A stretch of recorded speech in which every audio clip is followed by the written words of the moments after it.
हाँ भाई, नमस्कार प्यारे बच्चों, सभी का स्वागत है बीएससी प्रो क्लासेस में।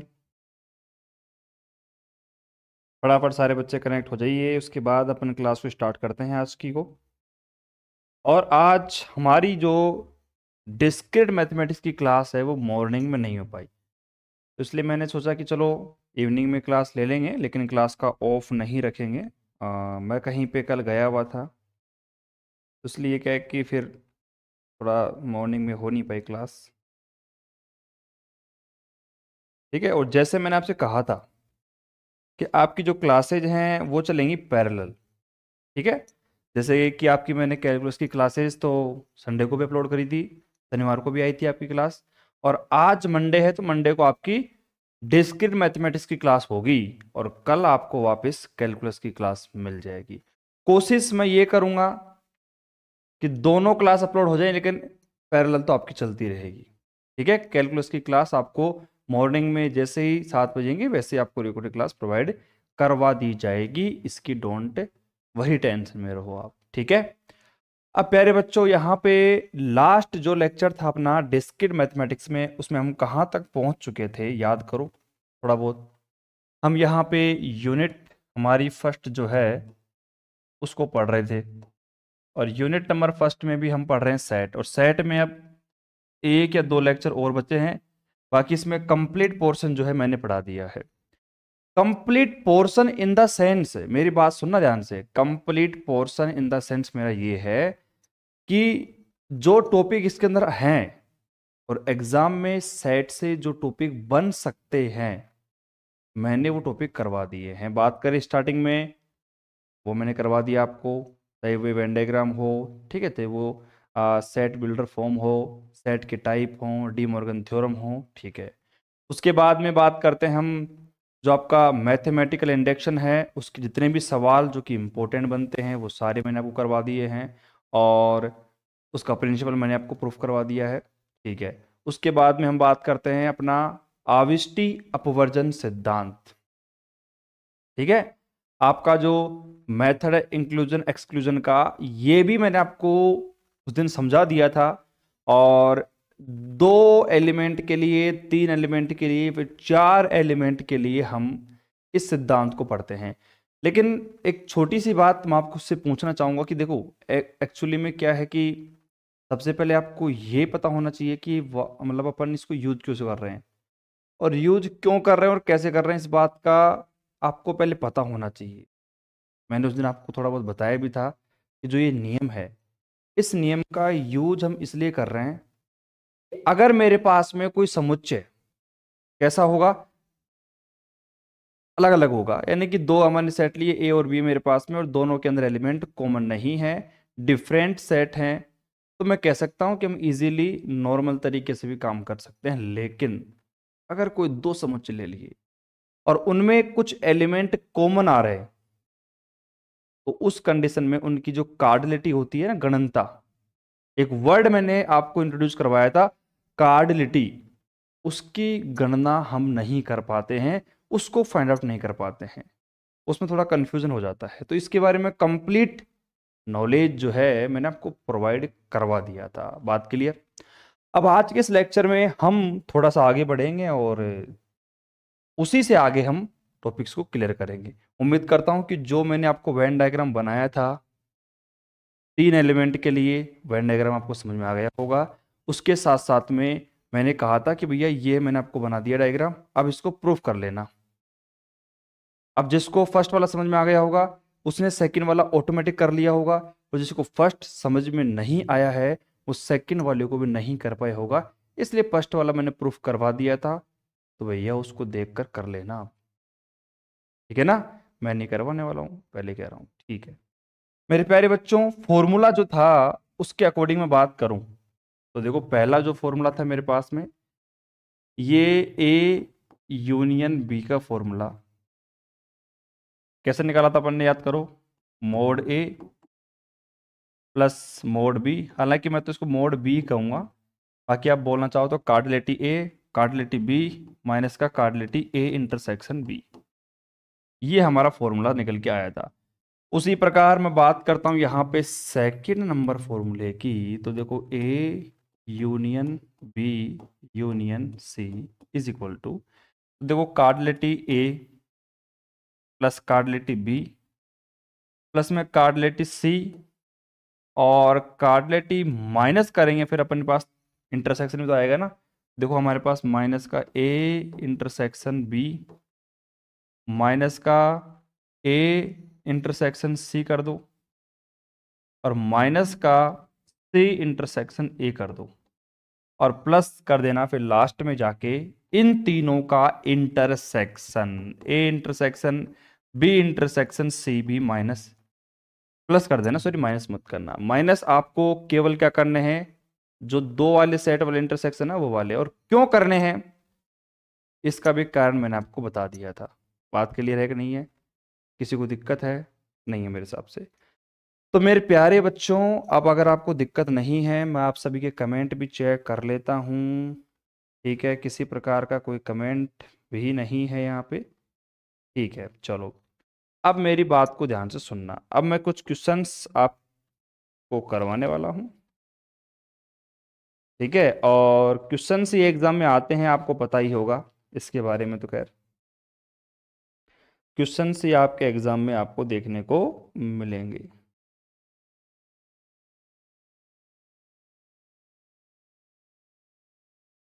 एक मिनट रुको यार, यहाँ पर हम बात कर रहे हैं इसके अंदर, तो और भी काफ़ी सारे एलिमेंट यहाँ पे आपको देखने को मिलेंगे, ऐसी बात नहीं है। यही नहीं होगा, ठीक है, गलती कर रहे हैं हम यहाँ पे। यही नहीं होगा, इसके अलावा भी काफ़ी सारे होंगे, तो उसका ध्यान रखना। ठीक है, ये इसको मिटाओ भैया। आप सोच रहे होंगे कि कहीं पर यही आपका फॉर्मूला बन जाएगा, ऐसा नहीं है, ऐसा बिल्कुल भी नहीं है। ठीक है, अब यहाँ पे इसका एक सवाल ही करेंगे अपन ना, उस सवाल को करके ही आपको मैं इसका पूरा कंप्लीट एक्सप्लेनेशन दे पाऊंगा। ठीक है, अब एक बार रुको, एक सवाल ले लेते हैं अपन। एक मिनट रुको, थोड़ा सा रुकिए जरा। एक काम करते हैं, इस क्वेश्चन को कैसे पढ़ेंगे बताओ? इस क्वेश्चन को पढ़ने का जो तरीका रहेगा उसको कैसे पढ़ें? एक काम करते हैं, इसको हम, इसको तो मिटा दूं मैं, ठीक है।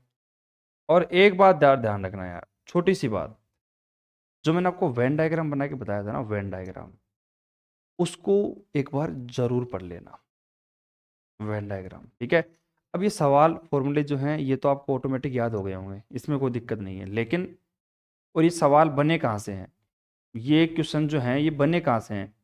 कहीं से नहीं बने हैं। उसी वेन डायग्राम की सहायता से हम इन सवालों को बनाएंगे और सोल्व करेंगे।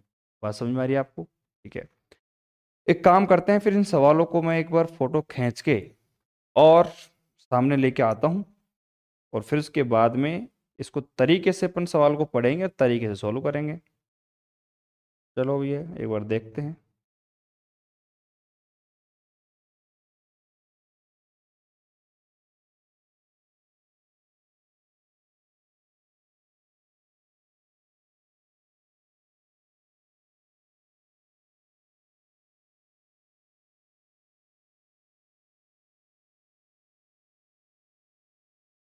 एक मिनट रुको, थोड़ा पेशेंस रखो। आपके पास अगर बुक है तो उसमें देख लेना, नहीं तो अगर मेरे पास तो देखो बुक तो है, लेकिन फिर मैं सवाल को लिया तो लिखना पड़ेगा, और सवाल को लिखूंगा तो 1 घंटा तो सवाल को लिखने में लग जाएगा। साफ सी बात है, सवाल छोटे मोटे सवाल थोड़ी हैं इसके अंदर। अरे भैया इसका तो काम ही अलग है, इसका काम थोड़ा डिफरेंट है। तो यहाँ पे सवालों को लिखना थोड़ी टेढ़ी खीर है भैया।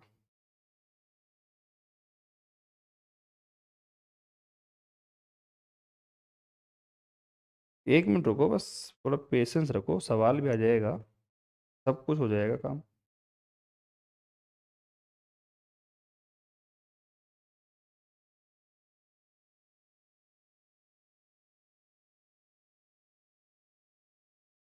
एक मिनट मैं कैमरा ऑफ करता हूँ, ठीक है।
हाँ भाई, तो अब यहाँ पे सवाल ध्यान से एक बार देखेंगे, समझेंगे, पढ़ेंगे। सवाल को आखिरकार हम लेके आ चुके हैं, ऐसी बात नहीं है।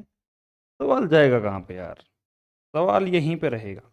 और एक बार सारे कमेंट कर दो, देखो जितने भी बच्चे देख रहे हैं ना, एक बार सारे बच्चे कमेंट ये करेंगे कि मैंने जो आपको इंक्लूजन एक्सक्लूजन का जो प्रिंसिपल आपको समझाया था, हाविस्टी अपवर्जन सिद्धांत, वो क्या था और हमने क्यों पढ़ा था। रियलिटी बता रहा हूँ आपको मैं। और अभी आपने इसका कन्फ्यूजन क्लियर नहीं किया, फिर बाद में जाके सोचोगे कि यार ये ऐसे था, अच्छा हमने ऐसे पढ़ लिया था। तो इस बात का ध्यान रखना, ठीक है। ये आपकी रेस्पॉन्सिबिलिटी है, मेरी रेस्पॉन्सिबिलिटी बिल्कुल भी नहीं है। इस बात का विशेष ध्यान रखिएगा। चलो, अब सवाल आपको दिख रहा है, उम्मीद मैं इसे कर सकता हूँ। एक बार मैं भी चेक कर लेता हूँ, ठीक है। थोड़ा सा और बड़ा कर देंगे हम इसको, तो आपको और अच्छे तरीके से दिख जाएगा। उसमें क्या फ़र्क पड़ता है। देखो ये आपका सवाल आपको दिख गया है, देख लो। किसी प्रकार किसी को समस्या है तो आप मुझे बता दीजिएगा। सवाल देखो, आप खुद देख सकते हो ना, सवाल की लेंथ देखो एक बार यार। इस सवाल को जब मैं हिंदी और इंग्लिश मीडियम में लिखूंगा तो पॉसिबल नहीं है कि मैं इसको यहाँ पे लिख के बता दूंगा, ठीक है। हाँ दिख रहा है, मेरे हिसाब से बात नहीं है। बीच में कुछ वर्ड कटे हुए इंग्लिश मीडियम में, तो बुक में कटे हुए थे, तो उसमें कोई दिक्कत नहीं है, ठीक है। चलो, चलो भाई एक बार अपन फटाफट इस सवाल को पढ़ते हैं अभी, ठीक है। और किस प्रकार इस सवाल के अंदर उस मेथड को लेके आना है, वो यहाँ पे सीखते हैं भैया, ठीक है ना। इस बात का विशेष तौर पर ध्यान रखिएगा भैया, बिल्कुल तरीके से।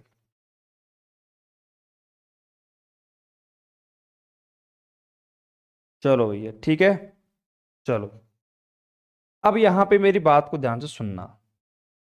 पहले हमने सवाल पढ़ा, देखो 90 विद्यार्थियों के एक समूह में, मेरे पास 90 स्टूडेंट का एक ग्रुप है।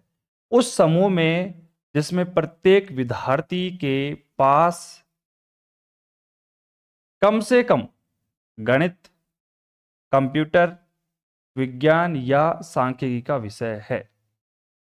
मतलब यहां पर कम से कम 90 विद्यार्थी तो ऐसे हैं जिनके पास में अपने पास कंप्यूटर, मैथ और साइंस, ठीक है। यहाँ पे कंप्यूटर है और यहाँ पे मैथ है और सांख्यिकी है, मतलब स्टैटिक्स है। यह पाया गया, इसको थोड़ा नीचे ले आते हैं भैया, तो नीचे आ जा। यह पाया गया कि 40 विद्यार्थियों के पास गणित, 50 विद्यार्थियों के पास में कंप्यूटर विज्ञान और 60 विद्यार्थियों के पास सांख्यिकी विषय है।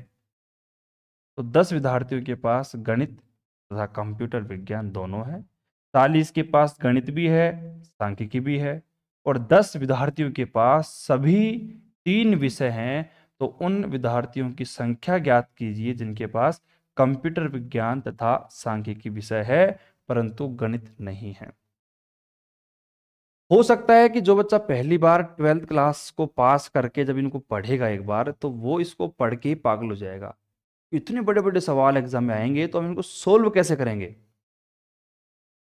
इनको सोल्व कैसे करेंगे, ठीक है। तो आपने ये डायलॉग तो सुना होगा कि ताकत से बड़ा हथियार है दिमाग। सुना है ना आपने, और सच भी है। तो हम इसको दिमाग से सोल्व करेंगे, एकदम सिंपल। अब आपको पता है कि यार हम इस सवाल को सोल्व कैसे कर सकते हैं। अपना जो आविष्टि अपवर्जन सिद्धांत है वो हमने क्यों पढ़ा है, इसी के लिए तो पढ़ा है। तो उसी से सोल्व करेंगे इसको। अब कैसे करेंगे वो बात की बात है, देख लेंगे उसको, टेंशन किस बात की है। चलो ठीक है, हमने एक बार सवाल पढ़ा, सवाल में कुछ समझ में नहीं आया मुझे, ठीक है। एक बार इंग्लिश मीडियम वाले जो बच्चे हैं उनके लिए भी सवाल को पढ़ देते हैं अपन। In a group of 90 students, Hindi medium वाले भी सुन लेना क्योंकि वही तो बात लिखी हुई है यहाँ पे। Each of whom has taken at least mathematics, computer science or statistics. It is were found 40 students having mathematics, 50 students having computer science, and 60 students having statistics. And 10 students have mathematics and as well as computer science. 40 students have mathematics as well statistics, and 10 students have all the three subjects. Find the number of the students who have computer science and statistics but not mathematics. Clear. हमने सवाल को पढ़ लिया एक बार, सवाल समझ में नहीं आएगा। अब सिंपल सी बात है कि इस सवाल को same as it is suppose करिए एग्जाम में सवाल आएगा, तो हमारी अप्रोच क्या रहेगी कि हम इस सवाल को कैसे सोल्व करें। सिंपल सी बात, आओ भैया फटाफट। सबसे पहले तो हम यहाँ पे क्या करेंगे, अपना कॉन्फिडेंस बढ़ाने के लिए कौन कौन से सब्जेक्ट्स का नाम यहाँ पे लिया गया है उसको लिखेंगे पहले। तो मैंने देखा कि यार मेरे पास यहाँ पे है ना, सबसे पहले मैथमेटिक्स का नाम लिया गया था, उसके बाद में स्टैटिक्स, या फिर उसके बाद में कंप्यूटर साइंस का नाम लिया गया था। ठीक है, तो मैं मैथ को एम से, इसको एस से, और कंप्यूटर को सी से मैं डिनोट यहाँ पे कर रहा हूँ। सिंपल सी बात, ठीक है। उसके बाद की बात देखते हैं कि यहाँ पर कहानी क्या बन रही है भैया। आओ देखते हैं, चलो हम तो मजबूर हैं, देखते हैं एक बार। देखो इसने क्या कहा पहली लाइन के अंदर, फर्स्ट लाइन को बिल्कुल गौर से पढ़ो तो ये क्या कह रहा है आपसे कि विद्यार्थियों की जो संख्या है 90 विद्यार्थियों की संख्या, उनके पास में मैथ भी है, कंप्यूटर साइंस भी है और स्टैटिक्स, तीनों विषय इनके पास में अवेलेबल हैं। तो मैं एक काम करता हूँ, यहाँ पे लिखने की कोशिश करता हूँ कि मैथ, और आपको पता है डिस्क्रीट मैथमेटिक्स में यूनियन का यूज करेंगे, मैथ प्लस में स्टैटिक्स और यूनियन कंप्यूटर साइंस। कितने बच्चे हैं भैया, 90, ये आपको दे रखा है। उसके बाद पर्सनली क्या बोला है आपसे, ठीक है, ये 90 तो इनके पास है, और यह पाया गया कि 40 विद्यार्थियों के पास गणित है। तो मेरे पास 40 बच्चे तो ऐसे हैं जिनके पास गणित है। 50 विद्यार्थियों के पास कंप्यूटर विज्ञान है भैया, तो कंप्यूटर साइंस 50 विद्यार्थियों के पास में है। और इसके बाद में 60 विद्यार्थियों के पास सांख्यिकी विषय है, और 60 मेरे पास में सांख्यिकी विद्यार्थी हैं। अब एक बार बताऊं, पहली बार जब हम पढ़ रहे थे तो हमारा भी दिमाग थोड़ा बहुत तो खराब हुआ था। एक बच्चे का सवाल क्या आता है, छोटा सा कॉमन सा पिद्दा सा सवाल है। वो क्या पूछता है, गुरुजी एक बात बताओ, जब मैथ, कंप्यूटर और आपकी स्टैटिक्स पढ़ने वाले बच्चों की संख्या उसने 90 दे रखी है, तो आप इनको जोड़ो एक बार। 40 और 60 तो 100, तो ये हो गए 150 बच्चे तो यही हो गए कि मैथ, स्टैटिक्स, कंप्यूटर साइंस पढ़ने वाले बच्चों की संख्या 150 तो यहीं पे हो गई। तो ये बात गलत कैसे है, अरे तो थोड़ा पेशेंस रखो यार। और आपने स्टेटमेंट को शायद हल्के में ले लिया।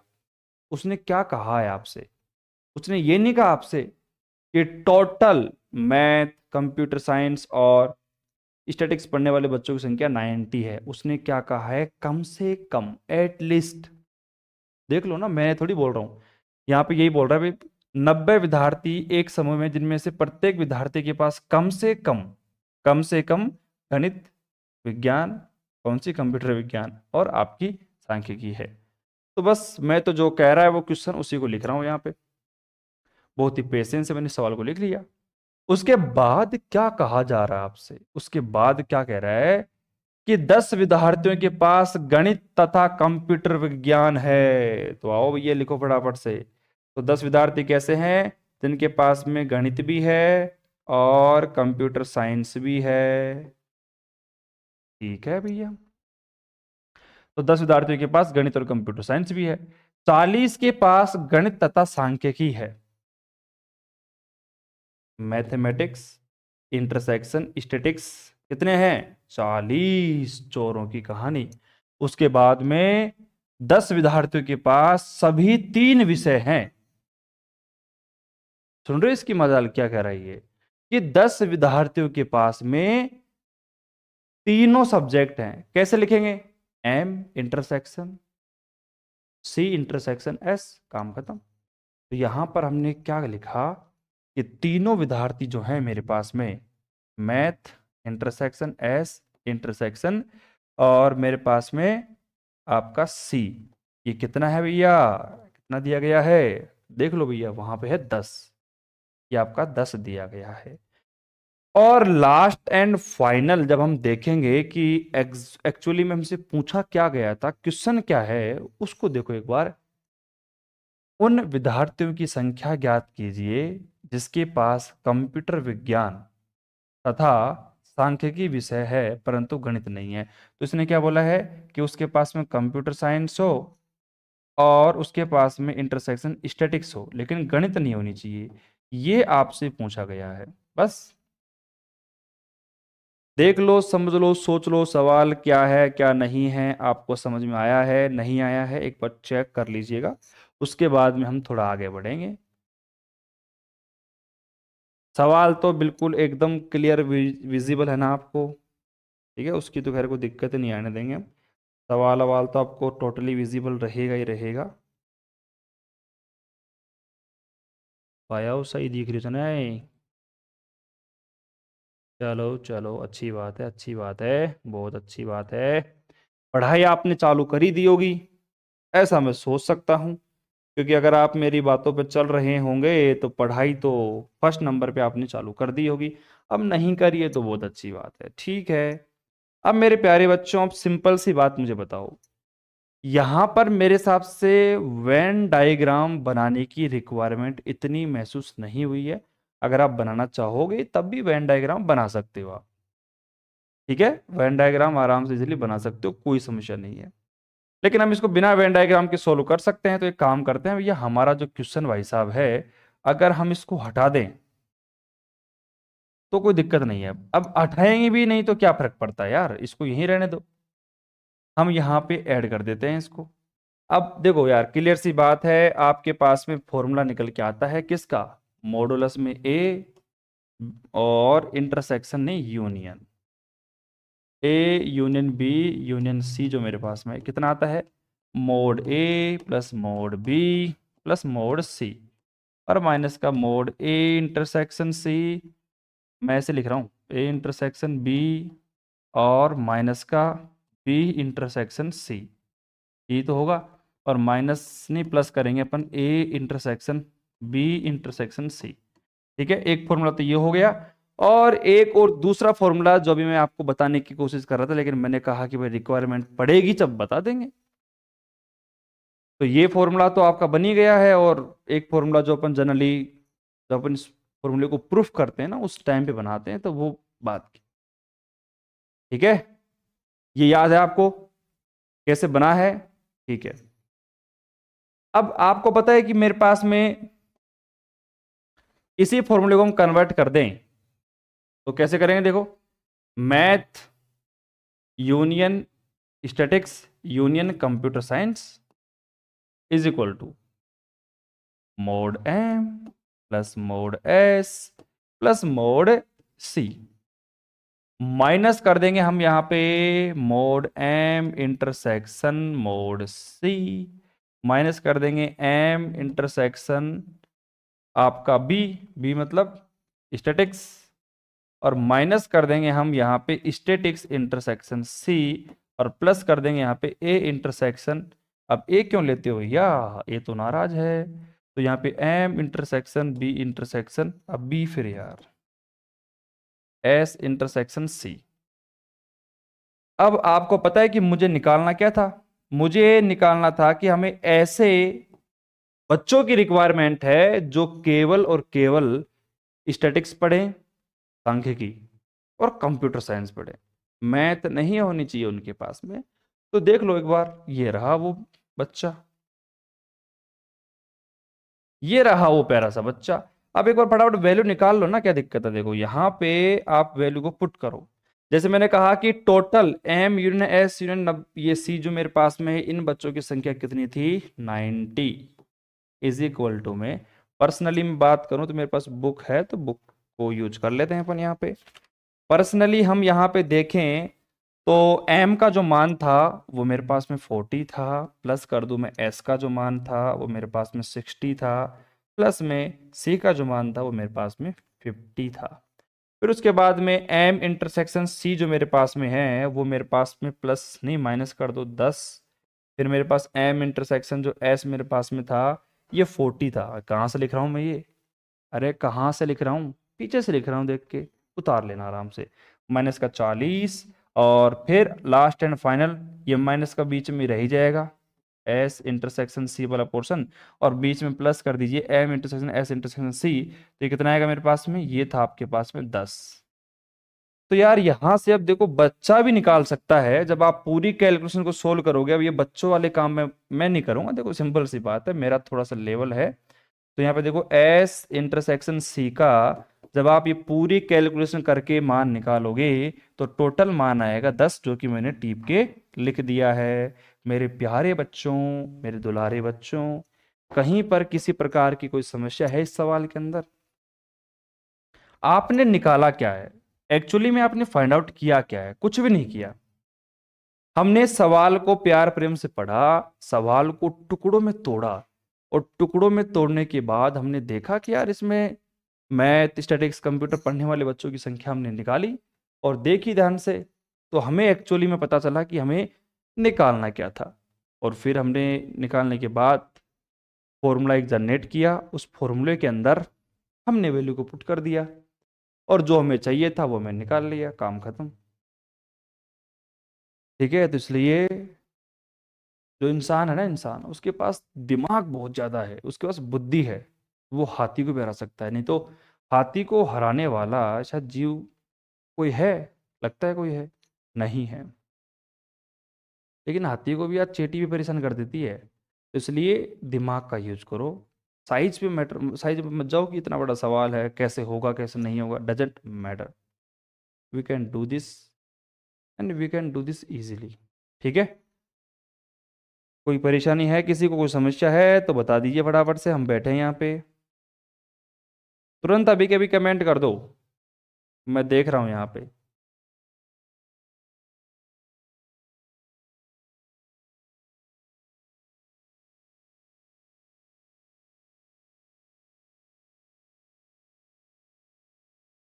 और जब तक कमेंट नहीं करोगे तब तक मैं आगे भी नहीं बढ़ूंगा।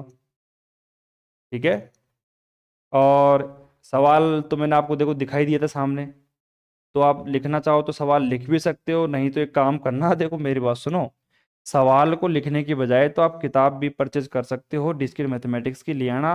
और इससे क्या है कि आपको सवाल पढ़ने में आसानी रहेगी और मतलब लिखने में भी दिक्कत नहीं आएगी। नहीं तो सवाल को देखोगे यार, लिखोगे कितना, इतना बड़ा सवाल है, लिखना चाहो तो लिख लेना यार। अब ऐसे यार थोड़ी मेहनत कर लो, 10 15 20 सवाल हैं, इनके चक्कर में आप पूरी किताब लेके आओगे, उससे कोई मतलब नहीं है। तो आप लिख लेना उनको आराम से, कोई समस्या मेरे हिसाब से नहीं होगी। ठीक है, लेकिन मैं जो नोट्स आपको प्रोवाइड करवाऊंगा उनके अंदर क्वेश्चंस नहीं होंगे, ये मैं पहले कह रहा हूँ। क्वेश्चंस अगर आपको लिखने हैं तो मैंने यहाँ पे प्रोवाइड करवा दिए क्वेश्चन आपको। ठीक है, और अगर आपको लगता है कि यार लेके आनी पड़ेगी बुक, तो आपके हिसाब से ले आना आप, वो आपकी टेंशन है, वो मेरी टेंशन नहीं है भैया। ठीक है, तो गुरुजी को बता दो कि कोई दिक्कत, दीपक कह रहे हैं गुरुजी नो प्रॉब्लम है। यार दीपक ने तो पहले ही बता दिया था कि गुरुजी यहाँ पे जो आंसर आने वाला है वो 10 आने वाला है। मैंने कहा यार देखो अच्छी बात है, दीपक कह रहे हैं डन है सर। सर मैंने सोल्व कर लिया फॉर्मूले को। अच्छा सोल्व कर लिया है तो बहुत अच्छी बात है। ठीक है, सोल्व कर लिया है, बहुत अच्छी बात है, शानदार बात है, कोई दिक्कत नहीं है भैया। चलो अब मेरे प्यारे बच्चों, अब वक्त हो चुका है हमारा एक दूसरा सवाल करने का जो मेरे को भी नहीं आता है, तो उस सवाल को सोल्व करेंगे अपन। ठीक है, देखते हैं क्या होता है, आ जाओ भाई। अब यहाँ पे अपन इसको ऐड कर देते हैं। ठीक है, अब यहाँ पे जाएंगे, इंसर्ट में जाएंगे और टेलीग्राम में जाएंगे। और टेलीग्राम पे तो नहीं था यार, वो किसी और में था। प्रॉपर जाओ, ये रहा टेलीग्राम।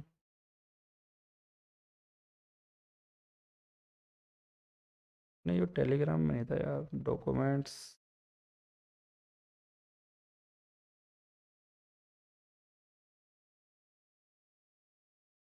नहीं नहीं यहाँ पे नहीं था यार, अभी थोड़ी देर पहले तो मैंने निकाला था, थोड़ा भूल गया जल्दी में यार। डॉक्यूमेंट्स, मीटिंग में, इसमें तो नहीं है।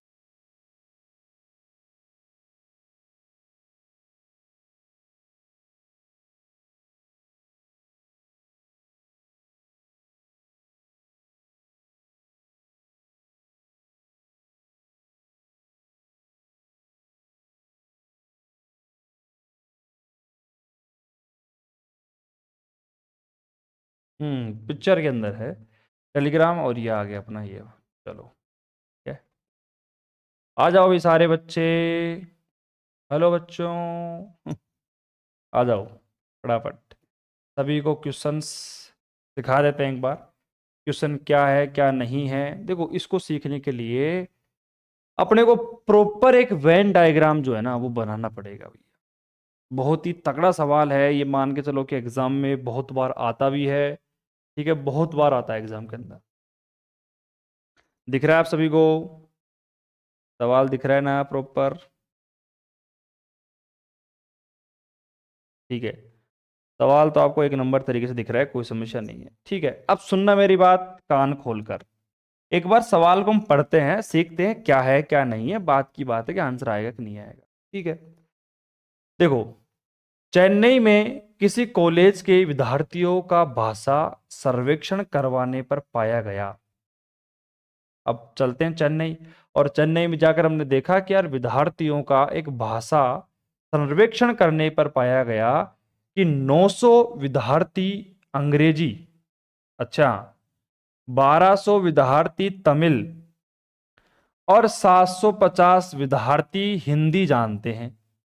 और भी अच्छी बात है, 450 विद्यार्थी अंग्रेजी तथा तमिल जानते हैं, 300 विद्यार्थी अंग्रेजी तथा हिंदी और 200 विद्यार्थी तमिल तथा हिंदी का ज्ञान रखते हैं। तो विद्यार्थी तीनों भाषाओं को जानते हैं, कितने? 150। तो बताइए कि कितने विद्यार्थी केवल हिंदी जानते हैं, कम से कम एक भाषा जानते हैं, और अंग्रेजी तथा एक अन्य भाषा तमिल और हिंदी में से केवल एक, परंतु दोनों नहीं। ठीक है, कम से कम दोनों भाषाएं जानते हो। 3 सवाल आपसे, इन 4 सवाल आपसे पूछे गए हैं। इन चारों का इजीली तरीके से आपको आंसर देना है, लेकिन आंसर तो तब देंगे ना जब अपन सेपरेट कर पाए कि कितने बच्चे कहाँ हैं, कहाँ पर नहीं है, कैसे हम आंसर देंगे, तो उस हिसाब से आंसर देना पड़ेगा। अब डायरेक्ट तुम दे नहीं सकते इसका आंसर, डायरेक्ट इसका आंसर अब नहीं दे सकते। तो चलो थोड़ा समझते हैं, सीखते हैं पहले, उसके बाद में आगे बढ़ते हैं। देखो, पहले तो आप यहाँ पे ये देखो कि हमारे पास में कौन कौन सी सब्जेक्ट के बारे में बात किया गया है। इंग्लिश मीडियम वाले बच्चे भी एक बार देख लो यार, नहीं तो ये नाराज हो जाएंगे। देखो, in a language survey of student of a college in Chennai, it was found that 900 students now English, 1200 students now Tamil, and 750 students now Hindi. 450 students now in English and Tamil, and 300 students now English and Hindi, while 200 students now Tamil and Hindi, and 150 students now all the 3 languages. Find how many students now Hindi only, at least one language, English and one, but not both of Tamil and Hindi, at least 2 languages। ठीक है, सवाल आपने पढ़ा है, ठीक है, समझ में कुछ नहीं आया होगा आपको, मुझे पता है कि कोई दिक्कत तो नहीं है, हालांकि समझ में कुछ नहीं आया होगा ये मुझे पता है। ठीक है, तो एक काम करते हैं भैया, आप थोड़ा सा, अब क्या करें, सवाल तो आपने देखा है सीखा है, लेकिन समझ में कुछ नहीं आया। पिछले वाले सवाल की तरह इस सवाल को बिल्कुल आराम आराम से लिखते हैं, क्या था क्या नहीं है इसके अंदर। तो मेरे प्यारे बच्चों, सबसे पहले तो आप देखो कि हमारे पास 4 भाषाओं की बात कर रहे हैं। हम सबसे पहले बात कर रहे हैं यहाँ पे इंग्लिश की, फिर हिंदी की बात कर रहे हैं, और फिर तमिल की बात कर रहे हैं। देखो, आप मुझे बताओ कि यहाँ पर सबसे पहले देखा कि पाया गया कि 900 विद्यार्थी अंग्रेजी, तो अंग्रेजी में कितने विद्यार्थी हैं भैया? 900 विद्यार्थी। फिर 1200 विद्यार्थी तमिल, तो 1200 विद्यार्थी भैया तमिल जानते हैं, और 750 विद्यार्थी हिंदी जानते हैं, तो 750 विद्यार्थी क्या जानते हैं भैया? हिंदी जानते हैं। फिर यहां तक हम बैठ गए। फिर 450 विद्यार्थी अंग्रेजी तथा तमिल जानते हैं, तो 450 विद्यार्थी अंग्रेजी और तमिल को जानते हैं। कितने? 450। ठीक है, उसके बाद में 300 विद्यार्थी अंग्रेजी तथा हिंदी जानते हैं, तो भैया 300 विद्यार्थी अंग्रेजी और हिंदी जानते हैं, तो मेरे पास कितने? 300। उसके बाद थोड़ा आगे चले, 200 विद्यार्थी तमिल तथा हिंदी का ज्ञान रखते हैं, तो तमिल और हिंदी का जो ज्ञान है वो 200 बच्चों को है। और 150 विद्यार्थी तीनों भाषाओं को जानते हैं। तो एक काम करो भैया, हिंदी और इंग्लिश और तमिल का जो इंटरसेक्शन होगा वो कितना है भैया? यहाँ पे वो इंटरसेक्शन है मेरे पास ओनली 150। 150 बच्चों को ज्ञान है कि इन तीनों भाषाओं का। तो मेरे पास देखो इसका कच्चा चिट्टा जो है तैयार हो चुका है, और मैंने जो इसमें लिख रखा था वो सब कुछ मैंने यहां पे लिख लिया है कंप्लीट। देख लो, कोई समस्या नहीं है, 1% की समस्या यहाँ पे नहीं होगी। चलो ठीक है, हमने सवाल को पढ़ लिया है। अब इन सवालों के ऊपर आएंगे एक एक करके। लेकिन आपको पता है, ऐसे सवालों को सोल्व करने के लिए जोर से पुकारना पड़ेगा कि भैया वेन डायग्राम आ जाओ आ जाओ, आपकी जरूरत है, आपके बिना हम कुछ भी नहीं है, कुछ नहीं कर पाएंगे, इसलिए उसे बुलाना ही पड़ेगा। ठीक है ना? अब देखना, डिजिटल बोर्ड का मजा ही अब लेंगे, क्योंकि वेन डायग्राम में बनाने के लिए परफेक्शन के साथ में थोड़ा देखा जाए तो मजा आ जाएगा। देखो ठीक है, बनाएंगे कैसे? बहुत ही शानदार एक वेन डायग्राम बनेगा, और फिर उस वेन डायग्राम की सहायता से हम काम करेंगे। ठीक है, बहुत ही पतला बन गया ना ये, इसलिए इसको थोड़ा सा मोटा करना पड़ेगा। आ जाओ भाई। तो हमने देखा कि ये मेरे पास में आपका वेन डायग्राम बन रहा है। ठीक है, अच्छा है, पूरा बन गया, कवर हो गया।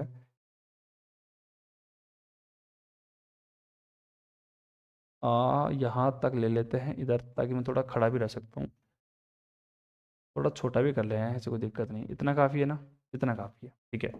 अब इसके अंदर हम बनाते हैं भैया 3 गोले, 3 सेट, 3 समुच्चय। एक तो ये रहा, और दूसरा आपका ये रहा, और तीसरा भी आपका यहीं पे मैं बना ही देता हूँ।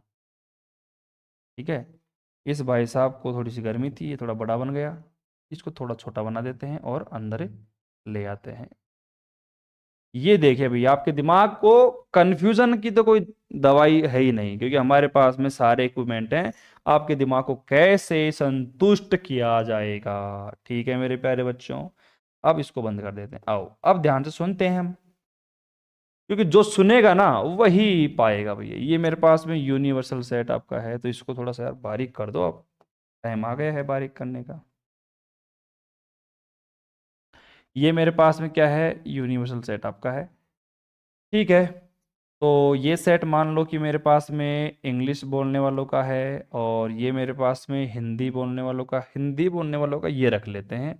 वो तो आपकी इच्छा है, जो आप रखो रख लेना।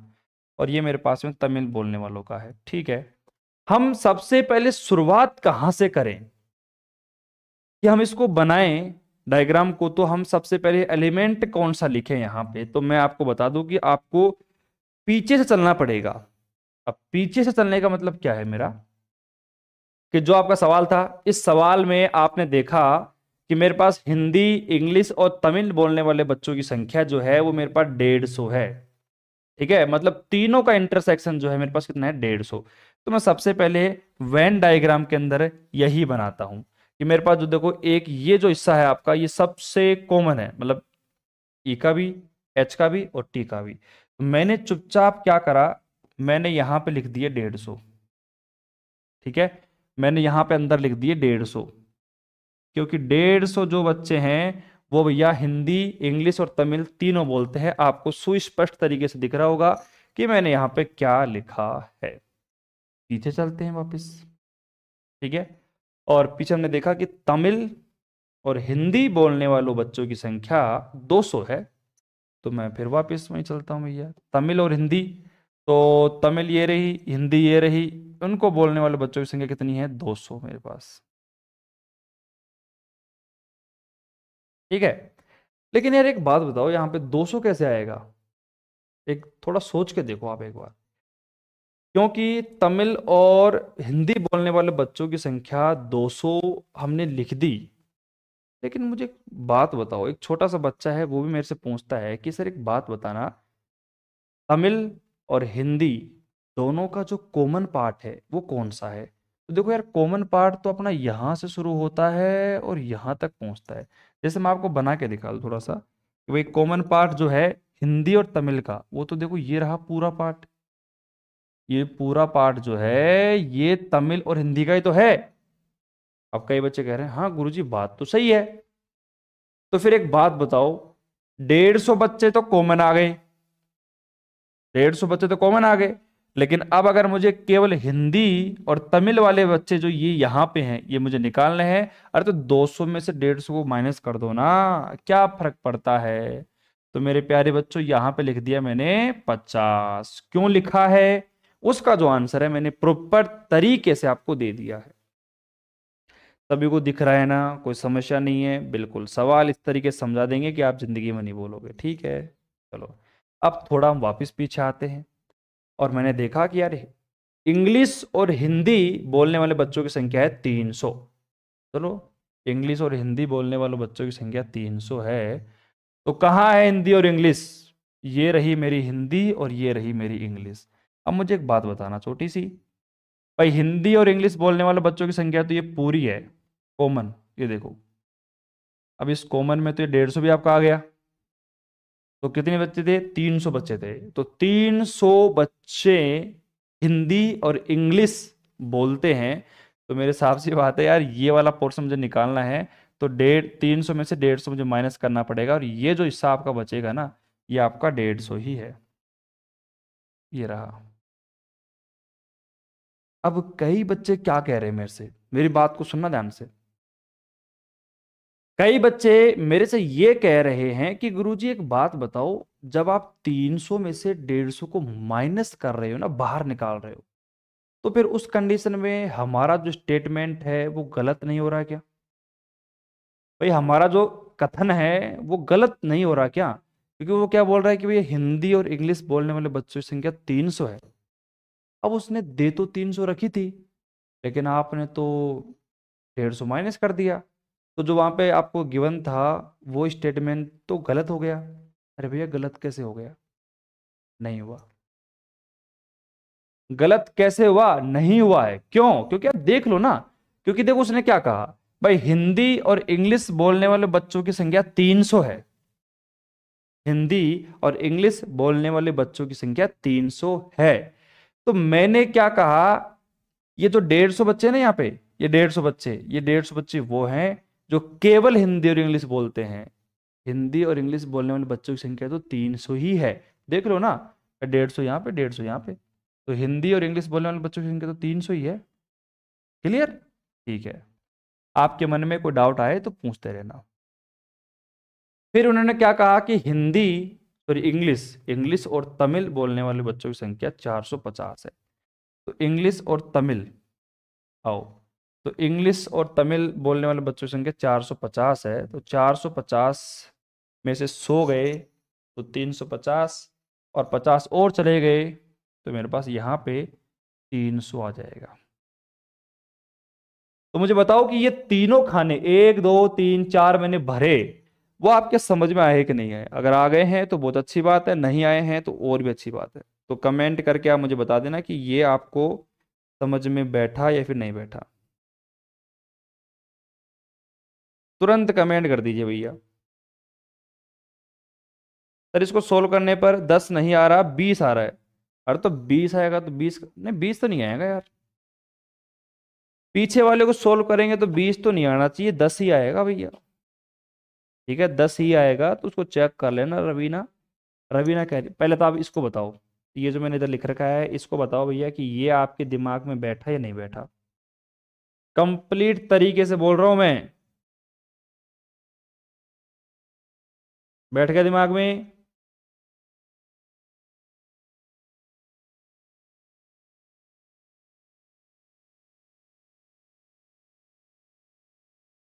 ठीक है भैया।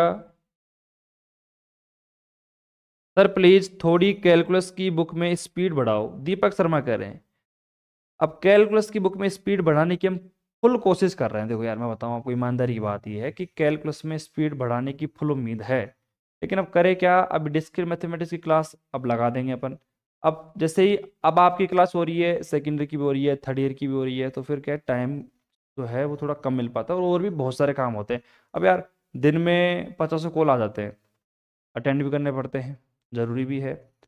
थोड़ा कर रहे हैं मैनेजमेंट कि जो कॉल अटेंड करे वो कोई और करे, ठीक है, पर्सनल मैनेज हो अपना, क्योंकि अधिकतर कॉल क्या है कि बच्चे कॉल करते हैं मेरे पास। अब वो कहते हैं कि डायरेक्ट हमको तो गुरुजी से बात करनी है, हम आपसे बात नहीं करेंगे। अब यार ऐसा थोड़ी हो सकता है। अब आप ये चाहो कि मैं दृष्टि के जो मालिक हैं विकास देवी कीर्ति सर, मैं डायरेक्ट उन्हीं से बात करना चाहूँ तो पॉसिबल नहीं होगा ना, नहीं हो पाता पॉसिबल। तो वही कर रहा हूँ मैं भी ये थोड़ा सा, कि अपना टीम मैनेजमेंट जो है वो पर्सनल आपका व्हाट्सअप संभाले, कॉलिंग संभाले, और जो भी आपको रिप्लाई करे वो कर दें, क्योंकि मेरे को क्या है कि टाइम नहीं मिल पाता फिर यार। अब दिन में कॉल कर देते हैं वैसे है, और क्लासें कम से कम 8-9 क्लासेस चल रही हैं वैसे भी, तो फिर थोड़ा टाइम का मैनेजमेंट नहीं हो पा रहा। ठीक है, तो एक बार चलने रहे दो, थोड़ा सा रेगुलरिटी में तो रखो ना, कैलकुलस भी चलने दो, डिस्क्रीट भी चलने दो। ठीक है, जैसे ही कोई पेपर जैसे थर्ड ईयर में सेकेंड ईयर में खत्म हो जाता है तो फिर मैं आपका थोड़ा टाइम और बढ़ा दूंगा। लेकिन एक बार भाई, ना होने से बढ़िया तो कुछ तो चल रहा है ना, है कि नहीं है भाई, कुछ तो चल रहा है ना, तो वो अच्छी बात है। ठीक है, तो यहाँ पे मेरी बात आपको समझ में आ गई, मुझे लगता है कि सवाल आपको समझ में आ गया, किसी का भी कोई क्वेश्चन ही नहीं है, किसी का कोई यहाँ पे क्रॉस क्वेश्चन आया ही नहीं है, इसका मतलब आपको समझ में आ गया है। और जिन बच्चों को लाइव पढ़ना है ना, तो लाइव ले लिया करो आप। ठीक है, बात समझ में आ रही है? मुझे पता है कोई नहीं रहता लाइव, सुबह जब रेगुलर क्लास होती है ना 7 से 8 भी, तो उस टाइम पे भी बच्चे 2-4 आते हैं और वही लाइव क्लास लेते हैं, बाकी के बच्चे सो रहे हैं अभी भी। होते रहो, आपकी इच्छा है, लेकिन लाइव क्लास ले लेना आपके लिए अच्छी बात है। ठीक है, अब आप सुनो मेरी बात, सारी बातें लिख दी मैंने। अब मैं बुक में से देख के लिख देता हूं कि मेरे पास में जो इंग्लिश बोलने वाले बच्चों की संख्या थी, केवल इंग्लिश बोलने, देखो मैं आपको दिखा देता हूँ ना यार, फिर आपको होगी सर पीछे तो कुछ और लिख रखा था। ठीक है, अब मुझे एक बात बताओ, इंग्लिश बोलने वाले बच्चों की संख्या 900 थी, टोटल 900। तो एक बात बताओ यहां पर, देखो भैया थोड़ा सा मैं देख करता हूं, देखो ये मेरे पास में कंप्लीट जो सेट है, एक बार मैं थोड़ा सा हाईलाइट करके आपको बता देता हूं। ये जो मेरे पास में कंप्लीट सेट है, ये पूरा सेट जो है, ये पूरा सेट किसका है भैया? ये पूरा है कंप्लीट इंग्लिश बोलने वाले बच्चों की संख्या मेरे पास में है। अब उसने क्या कहा था कि भैया कंप्लीट इंग्लिश बोलेंगे वो 900 बोलेंगे। अब 900 में से माइनस कर दिया, देखो आपने कितना, 900 में से माइनस कर दिया आपने 300, तो ये माइनस कर दिया, और 150, 150, 300 ये, तो 600। तो 900 में से जब 600 माइनस कर दोगे, 900 में 600 माइनस कर दोगे, तो केवल इंग्लिश बोलने वाले बच्चों की संख्या 300 निकल के आ जाएगी। किसी को कोई दिक्कत, किसी को समस्या तो मेरे हिसाब से नहीं होगी, तो आप मुझे बता दो फटाफट से। इसको तो मैं ऐसे ही बढ़ा देता हूँ।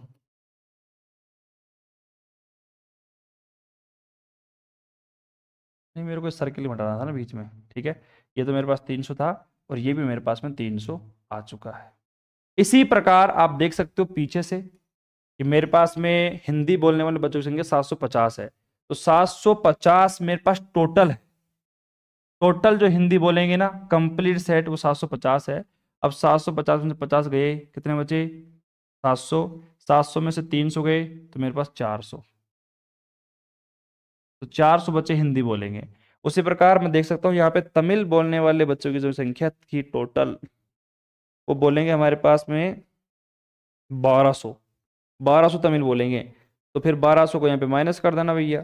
कितना माइनस करना है देखो, यहाँ पे माइनस करना है आपको 150, और ये मेरे पास में, एक मिनट रुको यार, सही नहीं बनाया क्या? बनाइए, ठीक है सही है, बिल्कुल कोई दिक्कत नहीं है। एक तो 150, एक 300, एक मेरे पास 50, और 1200 में से जब माइनस करोगे तो मेरे पास बचेगा कितना? 700। तो आप देख लीजिएगा, कुछ भी समस्या नहीं है। अब आप में से कोई सवाल नहीं पूछे, जैसे कि मान लो मैं बात करता हूँ, सुना ध्यान से।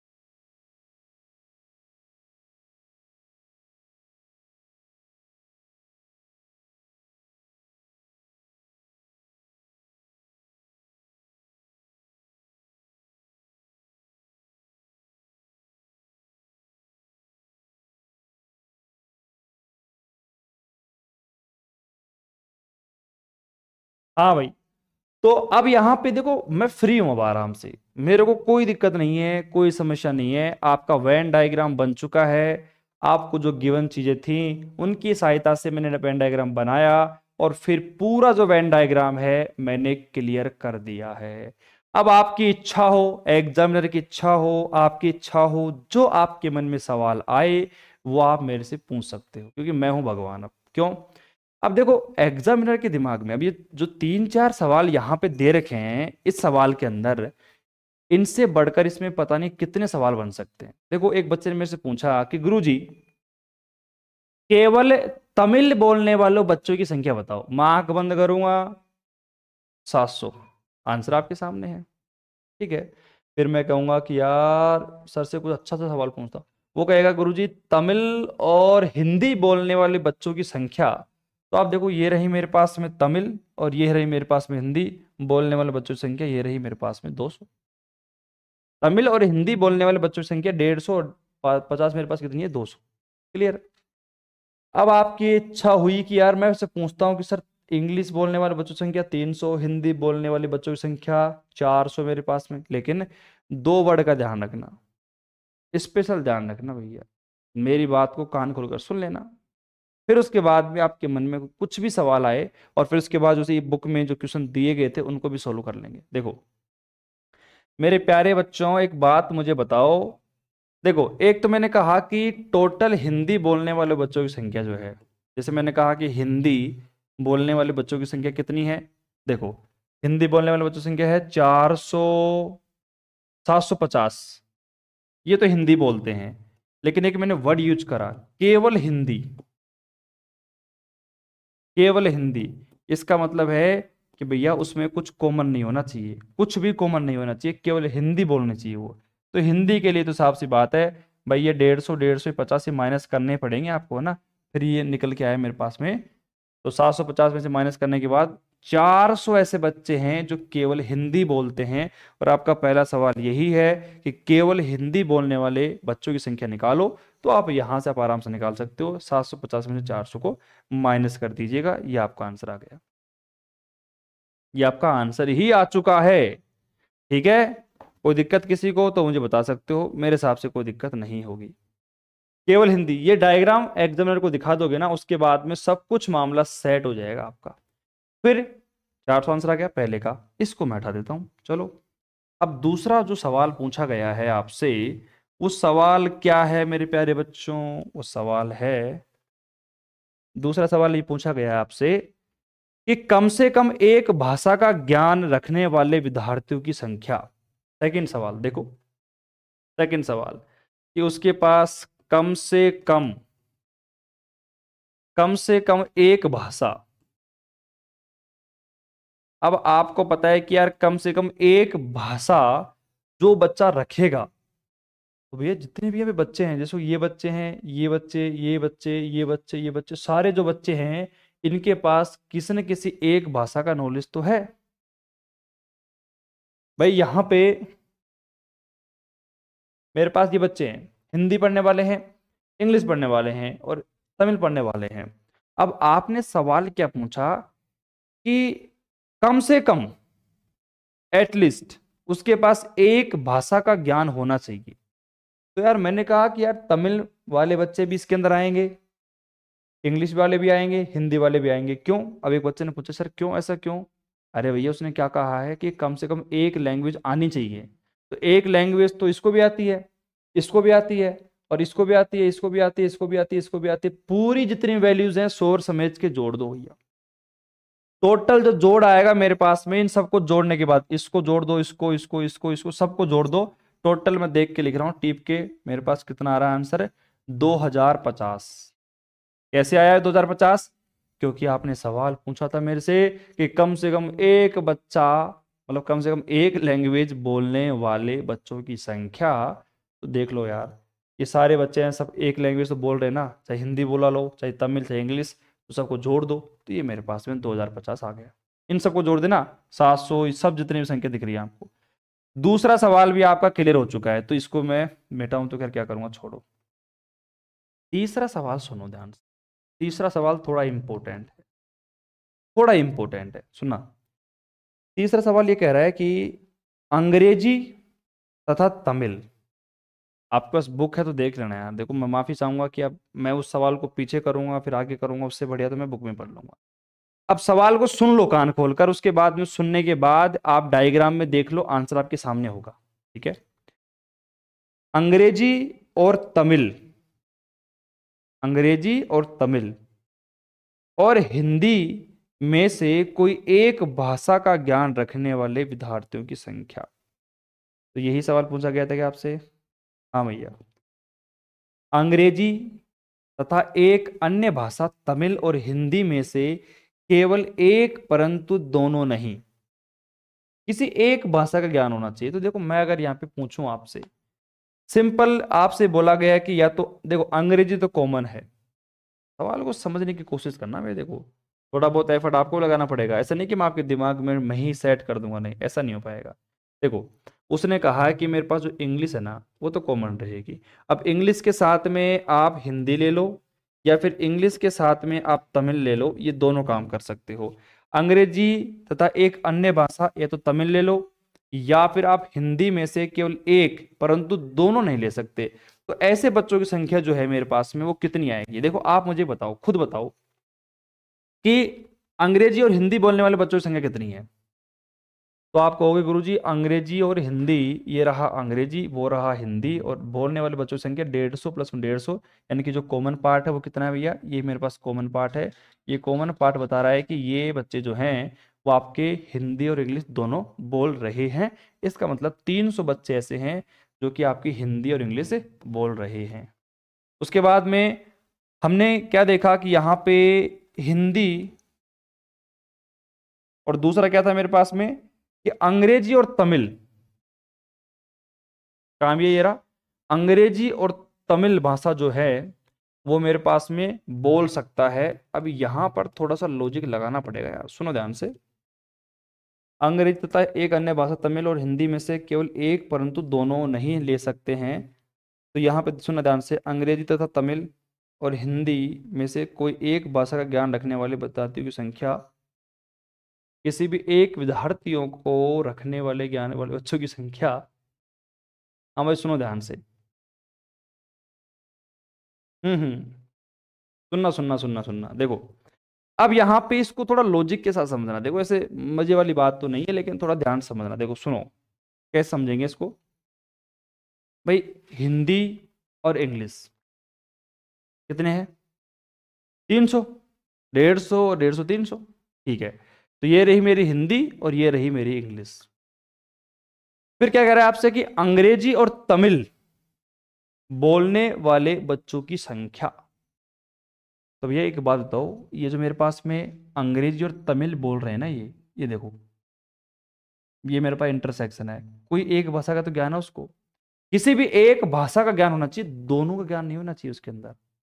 दोनों का ज्ञान नहीं होना चाहिए। अंग्रेजी तो उसको आनी चाहिए, अंग्रेजी के साथ साथ में हिंदी भी आए, या फिर तमिल को ले लो आप। क्या कहा मैंने भाई? हिंदी को ले लो, और हिंदी को ले लो या फिर तमिल को ले लो, दोनों में से एक लेनी है आपको। ठीक है। तो दोनों में से एक लेने वाला जो पोर्शन है वो आपका ये रहा। देखो टोटल अगर मैं बात करूं तो देखो हिंदी और यहाँ पे इंग्लिश बोलने वाले बच्चों की संख्या टोटल कितनी है हमारे पास में? 150 प्लस में 150 300। लेकिन उसके बाद में तमिल बोलने वाले बच्चों की संख्या कितनी है हमारे पास में? 150। और ये हो गया मेरे पास में 450।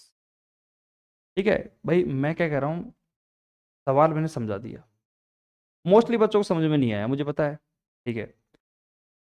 सवाल को खुद सोचो एक बार दिमाग लगा के, इस सवाल पूछ क्या रहा है आपसे, सवाल की जड़ तक पहुंचो। नहीं तो मैं तो क्या है कि हर बार यही आंसर दूंगा आपको कि हाँ भाई हिंदी और इंग्लिश 300। ठीक है। उसके बाद में आपको लेना है कि तमिल भाषा जो है और उसको इंग्लिश में से कोई एक, कम से कम एक भाषा बोलने वाला बच्चा होना चाहिए। तो आप देख सकते हो कि डायग्राम 150 वहाँ पे दिखा रहा है आपको साफ साफ। तो 300 और 150 450 मेरे पास आंसर आ गया। अब ये बात तो मैंने बोल दी, ठीक है। अब आपके दिमाग में बैठी नहीं, क्यों नहीं बैठी? क्योंकि आपने थोड़ा सा गहरा सोचा नहीं उस क्वेश्चन को। तो सोचो एक बार। ठीक है, आपके पास खूब फ्री टाइम है यार, सोचो आराम से। नहीं आता समझ में तो पूछ लेना। उसके बाद में जैसे थोड़ा आगे चलता हूं मैं, थोड़ा सा आगे चलते हैं भैया अपन। अब यहाँ पे फोर्थ क्वेश्चन इसने क्या पूछा है कि कम से कम 2 भाषा बोलने वाले बच्चे। अब यार ये तो बहुत ही सिंपल सवाल है, कम से कम 2 भाषा। अब देखो साफ सी बात है, ये बच्चे, ये बच्चे, ये बच्चे और ये बच्चे, ये सारे ऐसे बच्चे हैं जिनको कम से कम 2 भाषा तो आती है। जोड़ दो इनको, 300 और 300, 600, 650, ये आपका आंसर आ गया। लेकिन ये पॉसिबल कैसे हुआ? ये पॉसिबल तभी हुआ जब यहाँ पे अपन को वेन डायग्राम की सहायता से बना के दिखाना पड़ा। ठीक है, वेन डायग्राम बनाना इजी है और उसकी सहायता सोल्व करना और भी इजी है। ठीक है, आप स्टेप वर्जन सिद्धांत से करोगे, आप स्टेप वर्जन सिद्धांत से करोगे, उससे भी कर सकते हो। भाई ये मैंने बना के क्यों दिखाया था आपको, ये मैंने बना के क्यों दिखाए, हिंदी इंग्लिश ये बना के इसलिए दिखाया ताकि आप इसको आविष्टि अपवर्जन सिद्धांत जो है अपना इंक्लूजन एक्सक्लूजन प्रिंसिपल है, उससे भी इसको सोल्व कर सकते हो। बात क्लियर है? ठीक है, लेकिन अपन को तो आंसर चाहिए क्वेश्चन का यार। अब किसी मेथड में आया वो आंसर, तो आंसर देख सकते हो, वेन डायग्राम से हमने आंसर को समझा दिया है। किसी प्रकार की कोई समस्या है तो बता दीजिए आप कमेंट करके, बाकी फिर हम आगे चलते हैं। और फिर अपन कल की क्लास में, अपन नेक्स्ट जो क्लास अपनी होगी उस क्लास में अपन जितने भी क्वेश्चंस इसके बनते हैं ना, उनको एक बड़ी क्लास में डिस्कस कर देंगे कंप्लीट, और फिर अपना मामला सेट और ख़त्म। फिर अपनी यूनिट फटाफट से डिस्कस कर देंगे, कोई ज़्यादा इसमें बड़ी वाली बात है नहीं, क्योंकि ज़्यादा बड़े बड़े सवाल तो इसमें है नहीं।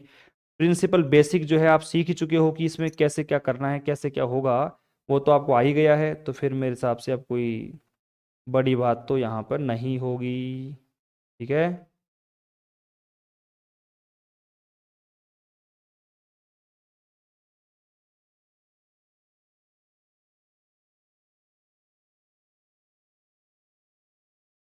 बात क्लियर है ना? कमेंट कर दो भैया किसी को दिक्कत हो तो। ठीक है, चलो नो प्रॉब्लम है। तो आज के लिए इतना ही पढ़ेंगे, और वेन डायग्राम को समझो, देखो आराम से, शानदार। देखो पढ़ाई का मजा ही इस तरीके से आता है कि दिमाग में इमेज जो बने वो एकदम सेपरेट इमेज बने, ताकि दिक्कत ना आए, बस यही खेल है। शानदार। चलो, तो आज के लिए इतना ही, हम मिलते हैं नेक्स्ट वीडियो में, तब तक के लिए टेक केयर।